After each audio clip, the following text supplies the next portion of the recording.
Welcome back to Patch Notice. I'm your host, Jacky, and today we're going to be going through the October the 24th update for Deadlock. Now, this is a major patch, so sit back and enjoy.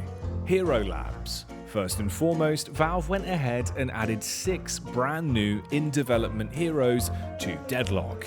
And if you'd like to play them, you can test them out in Hero Labs. For upwards of 2 hours per day, you can try one of these characters against other real players if you've completed 50 games of Deadlock and unlock the mode.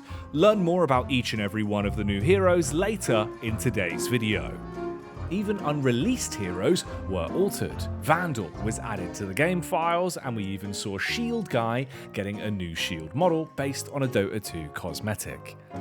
Graphics and visual changes.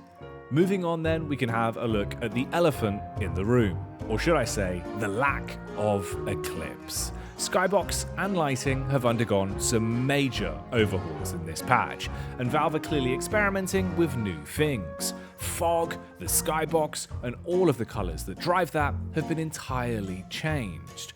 You can see its changed setting, looking far more like it's early morning with the sun rising or just risen. But Valve went ahead and tweaked this colour a little bit later on.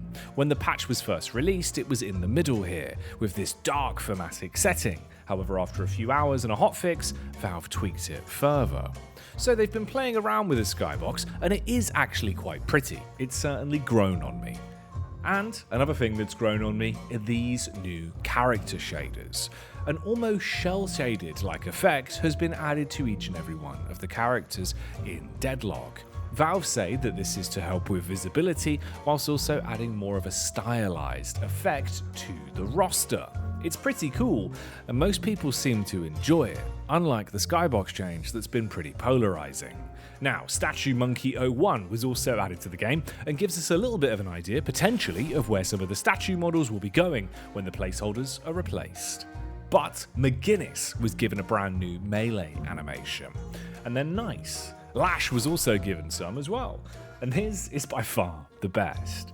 Lash now has a kick. Your melees will no longer just need to be punches, and this fighter can start getting his legs involved. So watch out when you take on Lash in lane, because he's now known to kick.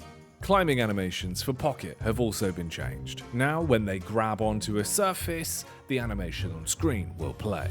They actually look pretty cool when clambering up, holding the briefcase in their hand. A pretty cool tweak for Pocket. Life Drain's visuals, though, are beautiful. A new heart will appear when initiating Life Drain, and this colour gradient showing the blood transferred into souls to feed Oathkeeper look really cool. Malice had its visuals tweaked to reduce brightness for nearby players. And Mirage's gun visual effects were also played with. You can see how it looks here for his tracers, muzzle flash, and also when shooting.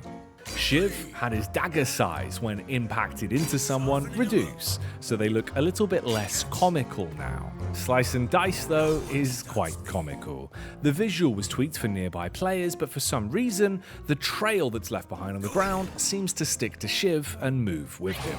Unstoppable had its starting visual effects adjusted to make it more obvious, and Catalyst had its darkness reduced, allowing heroes to be brighter when covered in it. Concussive Combustion also had its visual effects toned down, so it's no longer anywhere near as bright, and the visual effects don't linger for as long. Visual noise and tracers when using high rate of fire weapons has been tweaked on a couple of heroes, namely Infernus, Wraith, and also Seven. This is to make it a little bit less ridiculous when they're shooting with all those rate of fire buffs. Kudzu bombs were also tweaked so that they display properly when thrown on a surface where they would come from the ground. Flog's visual was adjusted and replaced, and Valve went ahead and cleaned up the visual effects for Viscus's Alt Fire.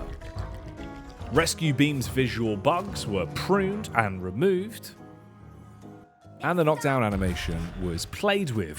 What they've done here has made it far more easy to know when it's about to be activated, telegraphing the attack before the stun hits. Gameplay changes. Some adjustments were made to both Shiv and Yamato to factor in Mirage's new ultimate. No longer will either of them track and trace you when you TP. Walkers will no longer award you AP either. And a similar change has been made to both shrines and the patron, as they won't award AP when being destroyed. But Valve have gone one step further and even removed the soul bounty that would have previously been given to you upon their demise. Soul orbs have also been given a latency buffer to make it more fair for online matchmaking, and the Trooper soul split has been tweaked. Before, it was a 50-50 split between the Trooper kill and the soul orb. Now it's a 60-40. The breakable spawn timer has been changed from 2 minutes to 3 minutes. Alongside that, breakable souls have been reduced. Let's have a look at the soul earn changes then. Comeback properties will now only kick in at an 8% net worth lead. And the soul earn deposit locations have been tweaked based on how the game is going. If team souls are even, this is where the drop-off location will be. However, if Sapphire is currently leading, you'll have 2 drop-off locations in this portion of the map. And there's another 2 drop-off locations if Amber are leading as well, meaning the spawn locations have remained the same, but variants to make it more balanced depending on which team is winning or losing have been implemented. What do you think of the new earn changes?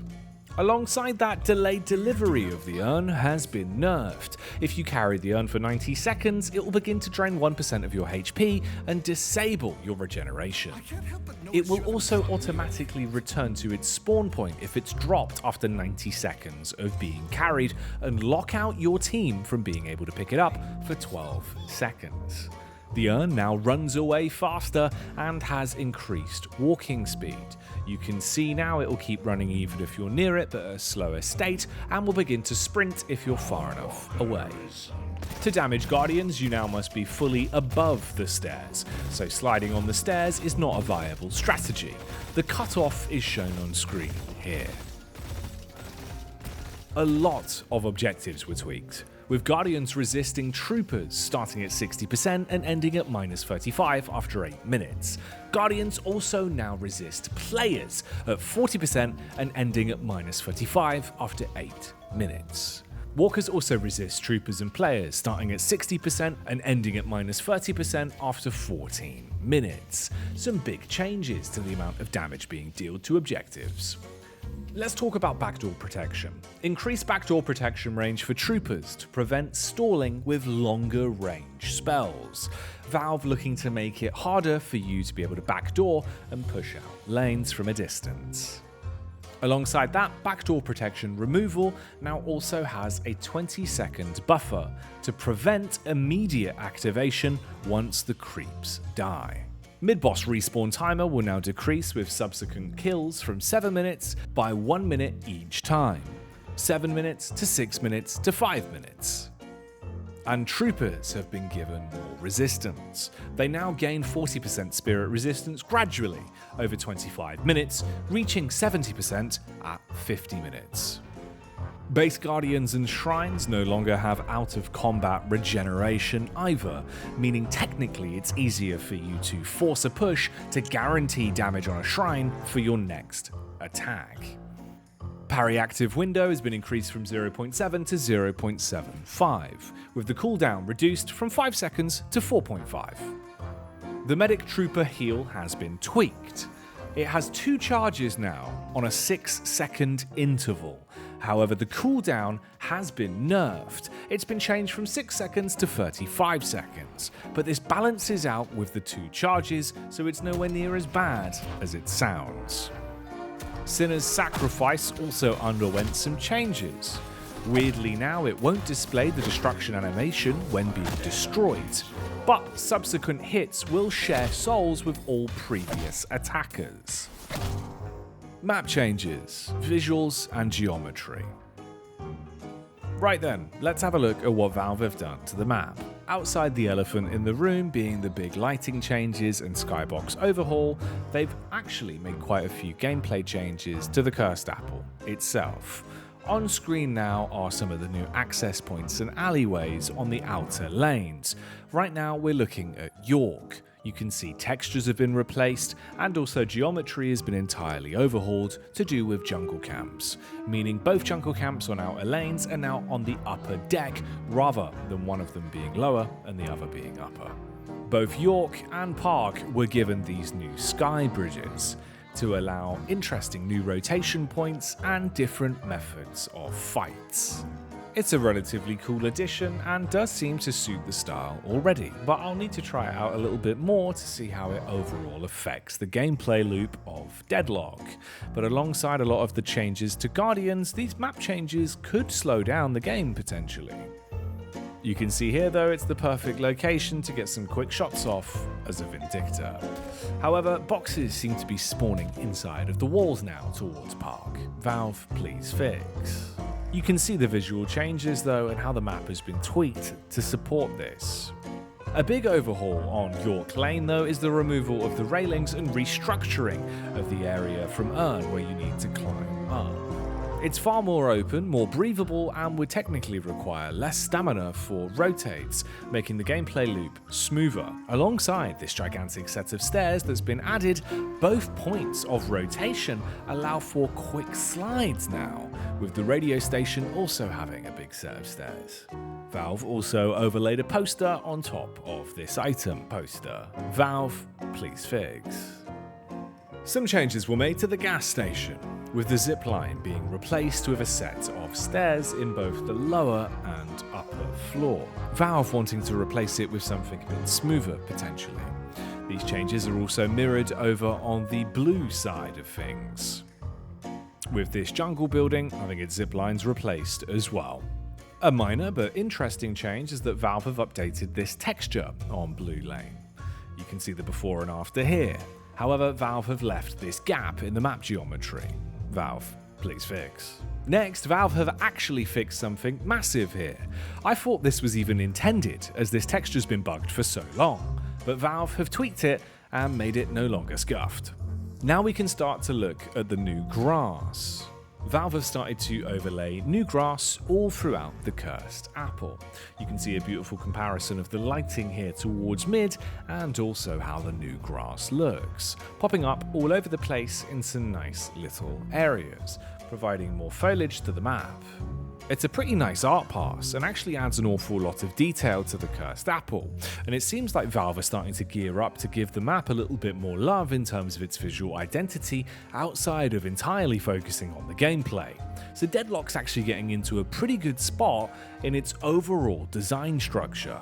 The gameplay loop is tight, the map visuals are looking better and better, and we're finding ourselves in a nice era of Deadlock. Let's have a listen to the audio changes. Sound effects. Up first and foremost, Hayes' voice processing. Dealing with. I won't let them win. Let's take out Paradox. Let's take out Paradox. Teleporter sounds were also changed.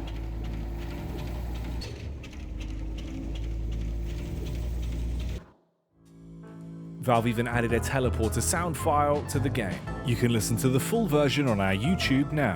Click the link here. Healing Right was given a new ending sound effect. And Mystic Shot had its sound effect changed. Magic Carpet was given new sounds as well.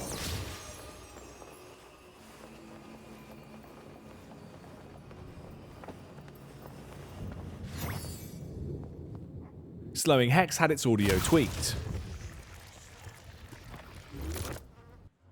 Bug fixes. Valve had a fix with the Soul Urn, where it would remain in the world after being picked up on occasion. The pre-game countdown has also been fixed so it no longer overlaps over the shop, and the green tint has been removed from the previous patch. Jittering issues with Lash whilst aiming down sight and running and shooting have been fixed. Valve also fixed an issue when pressing escape would close the rank summary and skip the intro to the game. Controls and UI. Meanwhile, Valve have made optimizations to Deadlock's controls, adding keybinds for flying that you can now tweak through the settings, alongside a mouse sensitivity scaling option for vertical sensitivity. You can now drag and drop your build categories as well. Work in progress heroes, the roster expands. Let's have a look at all the heroes in detail then. Viper. Of course, this used to be Carly's model with some changes. It no longer has the cans of soda strapped to it and has been made green. You'll be green with envy when you realize just how good sliding and shooting is on Viper though. They actually seem like a pretty cool hero. They also reuse Ivy's zipline animation. Next up, let's have a look at Fathom, aka Slork. Slork has had his entire kit massively overhauled, with a few big tweaks here and there. Some of his gameplay is quite interesting, and it feels like he is still pretty fun. It seems like he reuses Pocket's gun, looking to split you in half like a bad magician. Next, let's have a look at Magician. Reusing an awful lot of Seven's animations, his gun, and his zipline, you can see that Magician based on one of Wraith's very early Deadlock conversion models when being adjusted from Neon Prime and Shadowline. However, his abilities and kit are quite fun. He can turn people into a rabbit. Yes, that's right, a rabbit. That's what you're looking at. He also has the ability to redirect one of his attacks in mid-air. Vexing Bolt allows you to redirect it and attack a different location, like a magic missile. Very cool. Your Spectral Assistant you can cast will also assist you by mirroring whatever spells you do, so if you shoot, they'll shoot. I can't wait to play Holiday in regular games of Deadlock. I adore this character and think it's very fun in its current state. You have the ability to effectively be an aggressive Batrider type character from Dota that can run in, steal someone, pull them back into your enemy's favor, and you can even throw bombs, set up bounce pads. She's the ultimate rotate and harass hero. With her ability to deal increased damage on headshots, she's a fun aim hero alongside being pretty innovative, while she spawns in physical explosive barrels and can set up bounce pads to send them flying. Holiday is a very cool character, and if you get time to play Hero Labs, I would recommend checking her out. That brings us on to our next character then, Calico. Calico is incredibly cool. Another one of Valve's amazing designs, even for being this early in development. When jumping with Calico, the animations for her cat are really beautiful. You can see how it will actively roll around her body and be able to adjust itself to stay attached. Calico is also another one of the few heroes in Deadlock that have an alternate fire, being able to shoot horizontal and vertically with a difference in damage and rate of fire between both. Live your Isaac Clarke fantasy. Or be a catgirl and pounce into action with Calico's claws cutting through her enemies.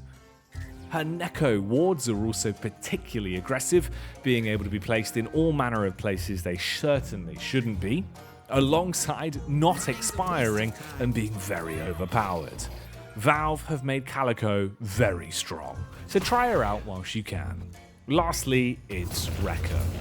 One of the older models being straight up from Neon Prime and using the Clockwork helm from Team Fortress 2 that of course is based on Clockwork from Dota, Wrecker is a bit of a weird character. Try him out if you get a chance, but it's really one that you'll have to find a bit of an acquired taste to. Thanks so much though for watching this very long and intense episode of Patch Notice. So much to learn. Comment your favourite thing about the patch down below, and please like and subscribe if you enjoyed the video. I've been your host Jacky, thank you for watching.